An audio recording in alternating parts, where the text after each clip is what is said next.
اولم ینظروا، کیا انہوں نے غور و فکر نہیں کیا، فی ملکوت السماوات والارض، آسمان و زمین کی بادشاہت میں.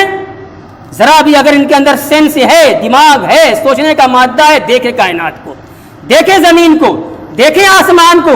یہ بادشاہت کس کی ہے؟ یہ سلطنت کس کی ہے؟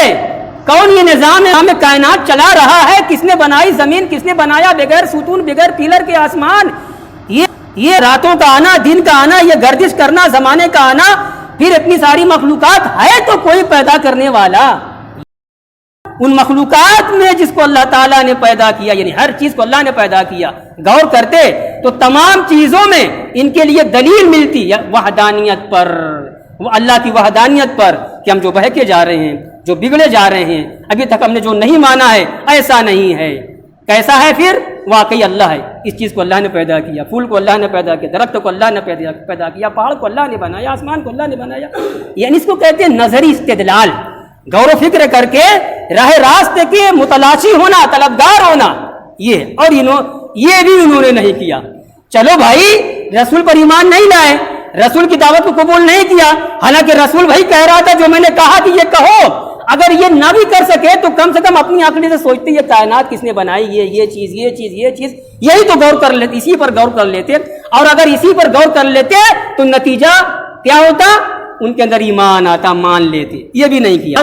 وَأَنْ عَسَىٰ أَن يَكُونَ قَدِ اقْتَرَبَ أَجَلُهُمْ، اور کیا انہوں نے غور نہیں کیا اس پر کہ ممکن ہے کہ ان کی متعینہ مدت آ جائے. یہی سوچ لیتے، مت سوچتے جو ہے زمین آسمان کے بارے میں، کسی مخلوق کے بارے میں، اپنے بارے میں سوچتے. کیا سوچتے؟ کہ سب مر رہے ہیں، میرا باپ مر گیا، دادا مر گیا، سب مر رہے ہیں، میری بھی اجل قریب ہوگی، مجھے بھی مرنا ہے. یہی سوچ لیتے، تب بھی تو ایمان لاتے. یہ بھی نہیں سوچا. کس انداز سے قرآن ان کو دعوت دے رہا ہے. سب سے پہلے نبی کی دعوت، نہیں مانے. کائنات دیکھ کس کی بادشاہت ہے، اور کائنات کے اندر ساری چیزیں دیکھ کس کی کون خالق ہے، سوچ، اور تم مان لے. نہیں مانا، چل اپنی ذات میں سوچ لے کہ میں کیا ہوں، میں بھی تو انسان ہوں، بہت سارے انسان ہیں، چلے گئے، میرا باپ مر گیا، میرا دادا مر گیا، میرے بڑے بڑے لوگ پورکھا چلے گئے، اب میری بھی باری ہے. تب تو سمجھ لے. یہ بھی نہیں سمجھا تم نے. یہ اب قرآن کہتا ہے نہیں مانے، فَبِأَيِّ حَدِيثٍ بَعْدَهُ يُؤْمِنُونَ. قرآن کہتا ہے فَبِأَيِّ حَدِيثٍ بَعْدَهُ، اس کے بعد، اس قرآن کے بعد کون سی بات پر یہ ایمان لائیں گے؟ قرآن آخری کتاب ہے، اور قرآن لانے والا میرا یہ نبی آخری نبی ہے. اس نبی کے بعد کوئی نبی نہیں، اس کتاب کے بعد کوئی کتاب نہیں. تو یہ جائیں گے کہاں پھر؟ کون سے قول پر، کون سی بات پر ایمان لائیں گے؟ یعنی ان کے بعد اب کوئی، اس کے بعد اب ان کے لیے کوئی راستہ ہے ہی نہیں، ماننا ہوگا. یہ مَن يُضْلِلِ اللَّهُ فَلَا هَادِيَ لَهُ، قرآن کہتا ہے اللہ جس کو گمراہ کر دے، فَلَا هَادِيَ لَهُ، اس کو کوئی ہدایت دینے والا نہیں ہو سکتا. اور اللہ جس کو ہدایت دکھا دے اس کو کوئی گمراہ کرنے والا نہیں ہو سکتا.